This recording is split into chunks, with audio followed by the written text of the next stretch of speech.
Et si nous avions mal compris le pouvoir mondial depuis le début? Et si l'empire dit du « bien », célébré pour sa démocratie et ses valeurs, reposait sur quelque chose de bien plus sinistre? Une fondation bâtie sur la peur. Et cet empire du « mal », vilipendé pendant des siècles, ne serait qu'un bouc émissaire commode. Ensuite, il y a l'Afrique, souvent décrite comme un continent d'esclaves soumis, dépeint comme passif, dépendant et incapable de prendre en main son propre destin.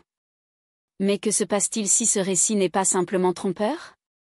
Et si c'était un mensonge délibéré? Le Burkina Faso remet en question ce triangle, non seulement en résistant à la domination étrangère, mais aussi en remettant en cause les fondations mêmes qui soutiennent l'impérialisme mondial. Ce n'est pas une simple rébellion, mais une véritable révélation. L'illusion d'une bienveillance impériale est en train de se fracturer, et les fissures dévoilent une réalité terrifiante. L'Occident n'est pas aussi puissant qu'il le prétend, et l'Afrique n'est pas aussi faible que le monde aimerait le croire. Choquant, n'est-ce pas? Préparez-vous à voir vos croyances bouleversées. Et regardez jusqu'à la fin, car nous garantissons que la moitié de ce que vous pensez savoir sur l'Occident et l'Afrique sera remise en question. Commençons par ce qu'Ibrahim Traoré appelle à juste titre l'empire du bien. En apparence, cet empire prétend être la boussole morale du monde, un champion de la démocratie, un défenseur des droits humains et un protecteur de la stabilité mondiale. Son récit semble parfaitement cohérent, ou du moins c'est ce qu'il veut faire croire. Mais grattez la surface de cet extérieur poli, et vous découvrirez un empire construit non pas sur la force, mais sur l'illusion. Au cœur de l'empire du bien se cache une peur omniprésente, peur de perdre le pouvoir, peur d'être exposé pour son exploitation sous-jacente, et peur des peuples qu'il prétend pourtant élever. Pendant des siècles, l'Occident s'est présenté comme une force bienveillante. La colonisation n'a pas été décrite comme un vol, mais comme une mission noble pour civiliser des sauvages. L'asservissement de millions de personnes a été rationalisé comme un progrès économique, tandis que les génocides ont été écartés comme des dommages collatéraux dans la quête de l'illumination. Avançons jusqu'à aujourd'hui, ce même récit persiste sous de nouvelles formes. L'exploitation n'est plus qualifiée de pillage, mais des investissements étrangers. Les occupations militaires ne sont plus des invasions, mais des interventions humanitaires. Cependant, à mesure que l'Afrique commence à résister, les fissures dans ce récit deviennent impossibles à ignorer. Prenons l'exemple de l'hypocrisie de l'aide occidentale. Bien qu'elle soit présentée comme une œuvre de charité, l'aide a historiquement servi d'outil de contrôle. Les prêts et les subventions sont assortis de conditions, des politiques économiques, des accords commerciaux et des réformes politiques qui profitent bien davantage aux prêteurs qu'aux bénéficiaires. Les programmes d'ajustement structurel imposés par le Fonds monétaire international et la Banque mondiale ont dévasté les économies africaines dans les années 1980 et 1990, réduisant les services publics tout en enrichissant des entreprises multinationales. Ce n'est pas de la générosité, mais de la coercition. L'empire du bien prospère en créant une dépendance qu'il déguise en bienveillance. Mais alors que l'Afrique semble impuissante, c'est en réalité l'Occident qui est démuni et qui craint l'Afrique. La peur de l'Occident ne repose pas sur l'altruisme ou sur une préoccupation pour la stabilité mondiale. Elle est enracinée dans la menace existentielle que l'Afrique fait peser sur sa domination. Contrairement à la Russie, qui défie la suprématie militaire, ou à la Chine, qui perturbe l'hégémonie manufacturière, l'Afrique défie l'Occident à sa racine même, ses systèmes économiques et culturels. L'Afrique abrite 30% des richesses minérales mondiales, y compris des ressources critiques telles que le cobalt, le lithium et les terres rares, essentielles à l'énergie verte et aux technologies de pointe. Si l'Afrique exploitait ses ressources pour elle-même, au lieu de les exporter à des taux exploitants, les industries technologiques et énergétiques de l'Occident feraient face à une crise existentielle. Avec la population la plus jeune du monde, l'Afrique possède un potentiel immense pour stimuler l'innovation et la croissance pendant des décennies à venir. Cela contraste fortement avec les populations vieillissantes de l'Europe et de l'Amérique du Nord. Ce simple fait met en lumière pourquoi l'ascension de l'Afrique menace la domination occidentale. Déjà, la musique, la mode et l'art africain sont devenus des phénomènes mondiaux, souvent récupérés par l'Occident sans reconnaissance ni compensation appropriée. Si l'Afrique possédait et contrôlait ses propres exportations culturelles, elle pourrait redéfinir le pouvoir d'influence mondiale, remettant en question les monopoles culturels occidentaux comme Hollywood et la Silicon Valley. Imaginez une Afrique qui commerce à l'intérieur de ses propres frontières au lieu d'exporter ses matières premières à des prix dérisoires pour ensuite importer des produits finis à des tarifs exorbitants. Imaginez une Afrique qui investit dans ses propres industries, embrasse ses traditions et exploite la créativité de sa jeunesse pour innover. Cette vision n'est pas qu'un rêve, c'est un cauchemar pour l'Empire du Bien. Un tel changement ne menacerait pas seulement la domination occidentale, il démantèlerait le système même qui la soutient. Le Burkina Faso est à l'avant-garde de cette rébellion, et ses actions révèlent la fragilité de l'Empire du Bien. En rejetant l'aide occidentale et en optant pour l'autonomie, ce pays remet en question les bases mêmes de la supposée supériorité occidentale. Le gouvernement de Traoré a été clair, le Burkina Faso n'a pas besoin d'aumônes, mais de partenariats basés sur le respect et l'égalité. Et quelle est la réponse de l'Occident ? La panique. Sanctions économiques, campagnes de diffamation médiatique et pressions diplomatiques ont été mobilisées pour tenter de ramener le Burkina Faso dans le rang. Les médias occidentaux décrivent Traoré comme un populiste imprudent, tandis que des groupes de réflexion mettent en garde contre une instabilité croissante dans la région. Mais ces tactiques ne sont pas des signes de force, ce sont des manifestations de peur. L'Empire du Bien ne sait pas comment gérer la défiance, surtout lorsqu'elle provient d'une nation considérée comme insignifiante. La vérité est que la peur est la plus grande faiblesse de l'Empire du Bien. Son pouvoir repose sur l'illusion d'invincibilité, mais cette illusion se désagrège. De la désunion au sein de l'Union européenne à la polarisation politique aux États-Unis, l'Occident lutte pour maintenir sa stabilité. Ajoutez à cela la montée de la défiance de nations comme le Burkina Faso, et la fragilité de l'Empire du Bien devient impossible à ignorer. Ce n'est pas seulement une question de Burkina Faso, c'est une question d'effet domino. Lorsqu'une nation résiste, d'autres suivent. Et à mesure que de plus en plus de pays africains rejettent le récit occidental et embrassent leur propre voie, l'illusion de l'autorité morale de l'Occident s'effondrera. Mais voici la nuance, l'Occident n'agit pas seul. Sa mainmise sur l'Afrique est renforcée par des collaborateurs au sein du continent. Ces collaborateurs, ce sont des Africains qui trahissent leur propre peuple pour des gains personnels. Il ne s'agit pas de traîtres anonymes. Ce sont des présidents, des magnats des affaires, des intellectuels et des personnalités médiatiques qui soutiennent volontairement les systèmes qui oppriment leur propre peuple. Ce sont eux le véritable empire du mal. Passons aux chiffres. Selon des études, les pays africains perdent environ 88,6 milliards de dollars par an à cause des flux financiers illicites. Cet argent est siphonné à travers la corruption et des accords exploitants. Mais qui signe ces accords ? Des dirigeants africains qui privilégient leur enrichissement personnel au détriment du progrès national. Ils bradent les ressources, signent des accords de dette préjudiciables, puis mendient de l'aide, tandis que leur nation s'effondre. Mais ce n'est pas seulement une question d'argent. La collusion psychologique est encore plus dévastatrice. Les intellectuels, les personnalités médiatiques et même certains activistes africains sont souvent récupérés pour perpétuer les récits occidentaux. Ils ridiculisent les valeurs traditionnelles, glorifient les idéologies occidentales et persuadent leur peuple que le progrès n'est possible qu'avec une aide extérieure. Le combat du Burkina Faso ne se limite pas aux impérialistes. Il vise également ses saboteurs internes. En exposant la corruption et en rejetant la dépendance étrangère, le pays force l'Afrique à faire face à une vérité inconfortable. Les chaînes de l'impérialisme ne sont pas toujours imposées, elles sont parfois acceptées volontairement. Imaginez un continent où les dirigeants priorisent leur peuple au lieu des puissances étrangères. Imaginez un paysage médiatique qui célèbre l'innovation africaine au lieu de répéter les récits occidentaux. Voilà l'Afrique pour laquelle le Burkina Faso se bat. Et voilà l'Afrique que l'Occident redoute le plus. Mais ce n'est pas facile à atteindre. Comme mentionné, l'Occident ne se contente pas de s'appuyer sur des collaborateurs. Il joue un jeu bien plus profond, qui cible l'esprit même des Africains. Parlons de guerre psychologique. La colonisation ne se limitait pas à occuper des terres ou à voler des ressources. Elle consistait à réécrire la réalité elle-même. Même après que les nations africaines aient obtenu leur indépendance, les chaînes de la colonisation ont persisté. Pas autour des poignets, mais dans les esprits.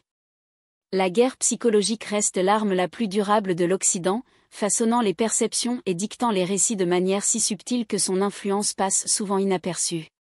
Prenons, Par exemple, la couleur noire. Dans de nombreuses cultures africaines précoloniales, le noir était un symbole de résilience, de fertilité et de force. Les couleurs de deuil variaient, le bleu et le blanc représentant souvent la paix, la transition ou le renouveau. Mais le colonialisme a inversé ce récit. Le noir a été systématiquement rebrandé comme la couleur de la mort, de la négativité et du désespoir. Pourquoi ? Ce n'était pas un choix esthétique, mais une décision psychologique. En associant le noir à la négativité, les colonisateurs visaient à ancrer un sentiment d'infériorité dans l'identité africaine elle-même.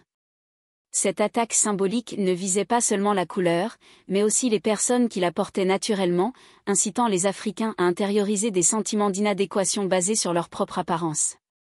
Cette requalification n'était pas isolée.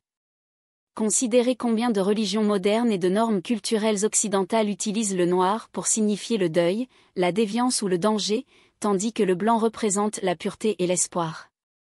Ces mêmes récits ont été imposés à l'Afrique, réécrivant des siècles de tradition pour renforcer les hiérarchies coloniales. Le langage est peut-être l'arme la plus efficace de cette guerre psychologique. Ce n'est pas seulement un moyen de communication, mais la façon dont nous façonnons le monde, connectons avec notre passé et construisons notre avenir.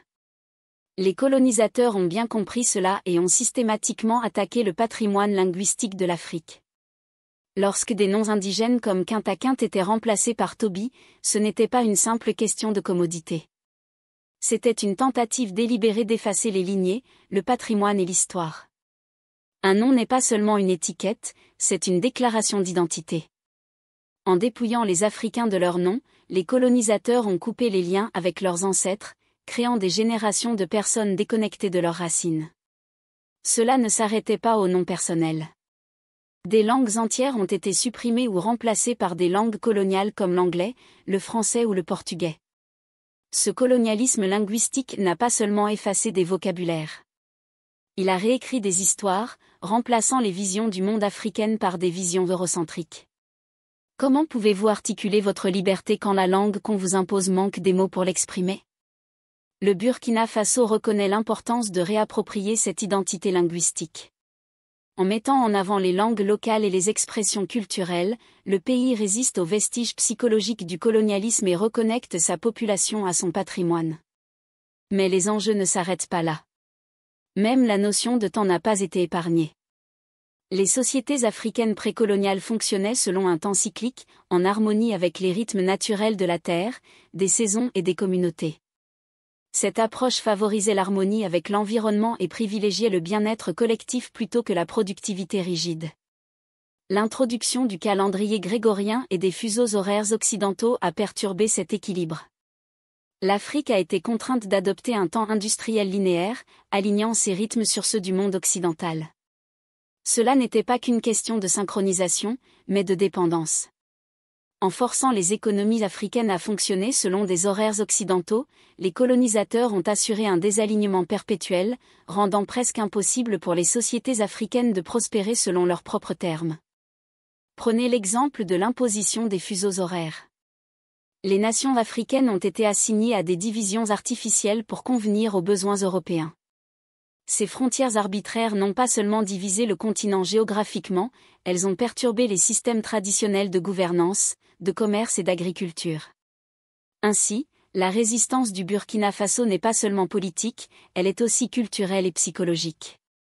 En rejetant les symboles, les langues et les structures temporelles imposées par les puissances coloniales, le pays s'émancipe des chaînes invisibles qui continuent de lier une grande partie de l'Afrique. Ce n'est pas de la nostalgie ou une régression. Il s'agit de reprendre le contrôle et de réécrire le récit. Imaginez une Afrique où le noir retrouve sa symbolique légitime, une couleur de pouvoir, de résilience et de fierté. Une Afrique où les noms et les langues indigènes sont célébrés, favorisant un sentiment renouvelé d'identité et d'appartenance. Une Afrique où les systèmes traditionnels et modernes coexistent, harmonisant le temps cyclique avec l'efficacité industrielle. Ce n'est pas un rêve irréaliste, mais une révolution déjà en cours, menée par des nations comme le Burkina Faso. Cependant, l'un des défis les plus importants et les plus difficiles que l'Afrique doit relever pour revendiquer sa souveraineté est celui des insurrections. Mais quel rôle l'Occident joue-t-il dans ces insurrections africaines ? Le récit dominant sur les insurrections en Afrique les présente comme la conséquence inévitable de griefs locaux, de la pauvreté, des divisions ethniques, des idéologies extrémistes et de la faiblesse de la gouvernance. Elles sont dépeintes comme un désordre chaotique et insoluble, quelque chose que les Africains eux-mêmes seraient incapables de gérer. Mais si ce chaos n'était pas accidentel ? Si l'insurrection n'était pas un sous-produit de l'instabilité, mais une stratégie soigneusement orchestrée ? Un modèle économique qui transforme les conflits en profit. Les insurrections en Afrique tendent à éclater dans des régions riches en ressources, particulièrement au Sahel, qui abritent d'abondantes réserves d'or, d'uranium, de pétrole et de terres rares. Le moment et l'emplacement de ces conflits ne sont pas fortuits, ils sont stratégiques. La richesse en ressources fait de ces zones des cibles de choix pour l'exploitation, et le conflit crée les conditions idéales pour que les puissances étrangères et les entreprises s'infiltrent sous couvert d'assistance. Prenons l'exemple de l'uranium au Niger. Ce pays est l'un des principaux producteurs mondiaux de cette ressource essentielle pour l'énergie nucléaire et l'armement. Les activités insurgées ont commodément déstabilisé les régions riches en uranium, justifiant ainsi la présence de troupes et de contractants occidentaux pour sécuriser ces zones. Pendant ce temps, l'extraction de l'uranium se poursuit, générant des profits pour les entreprises étrangères tout en laissant les populations locales déplacées, appauvries et incapables de bénéficier de leurs richesses naturelles. Lorsque des insurrections éclatent, la réponse standard de l'Occident est de proposer une aide militaire. Sur le papier, cela semble noble, aider les nations africaines à combattre l'insurrection et à restaurer la stabilité. En réalité, cette aide n'a que rarement pour but la sécurité et vise presque toujours le contrôle. L'assistance militaire est assortie de conditions. Des conseillers étrangers, des entreprises de sécurité privées et même des troupes étrangères sont déployées, créant une dépendance à l'expertise et à l'équipement occidentaux. Les contrats pour la formation, les armes et la logistique vont souvent à des entreprises occidentales, créant une industrie de plusieurs milliards de dollars autour de l'instabilité en Afrique. Pire encore, bon nombre de ces accords incluent des clauses permettant aux entreprises étrangères d'accéder aux ressources locales en guise de paiement. Par exemple, les bases militaires françaises et américaines à travers le Sahel sont stratégiquement situées près des principaux sites miniers. Est-ce une coïncidence ? Difficilement. Ces opérations assurent non seulement la sécurité, mais aussi la domination sur des chaînes d'approvisionnement critiques. Pendant que les nations africaines saignent, les économies occidentales prospèrent. Les insurrections ne se contentent pas de déstabiliser les économies, elles déplacent des millions de personnes. Des communautés entières sont déracinées, laissant d'immenses étendues de terres inoccupées. Ce déplacement crée des opportunités pour des accaparements de terres, souvent facilités par des entités étrangères sous prétexte de projets de développement. Prenons le cas des déplacements causés par Boko Haram au Nigeria. Des millions de personnes ont fui des terres agricoles fertiles, créant ainsi des opportunités pour les grandes entreprises de s'implanter et d'acquérir de vastes étendues de terres à des prix dérisoires. Ces terres, souvent riches en ressources ou en potentiel agricole, sont rapidement exploitées, tandis que les populations déplacées se retrouvent dans des camps de réfugiés, coupées de leurs maisons et de leurs moyens de subsistance. Ce n'est pas un simple dommage collatéral, mais une partie intégrante du modèle économique.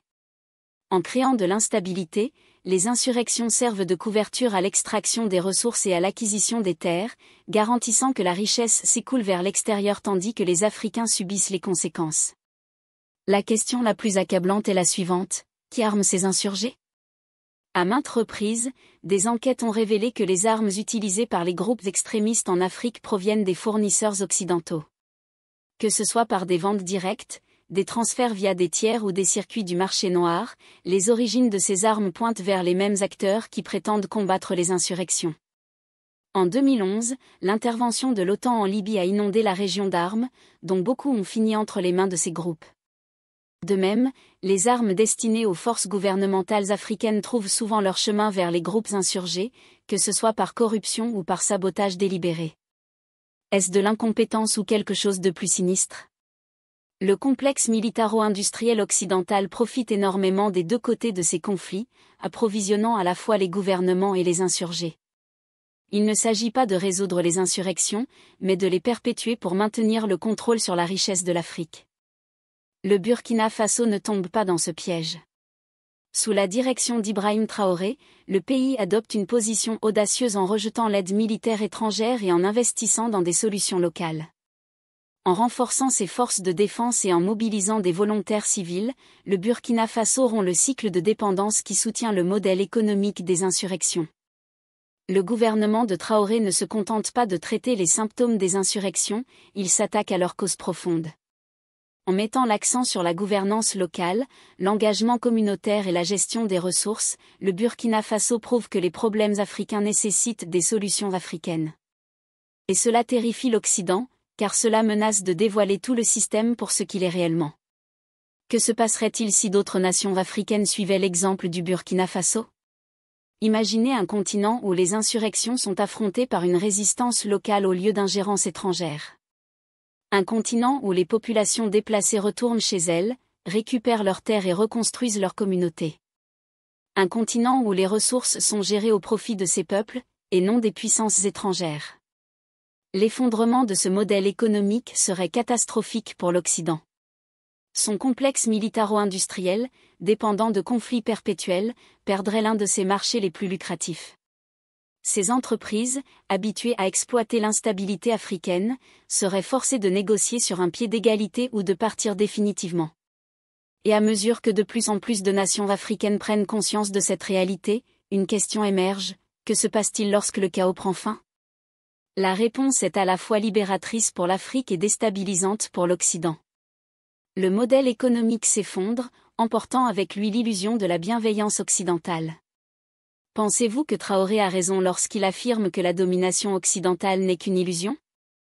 Cela devrait-il prendre fin ? Faites-le nous savoir dans les commentaires si vous êtes prêt à accepter que l'Occident est l'empire du bien. Vous souhaitez regarder davantage de vidéos comme celle-ci ? Si c'est le cas, abonnez-vous à notre chaîne et appuyez sur l'icône de la cloche pour ne rien manquer. Nous avons décidé de produire des vidéos sur des sujets dont personne ne parle: la culture noire, la civilisation, l'histoire et les preuves de la grandeur des Noirs.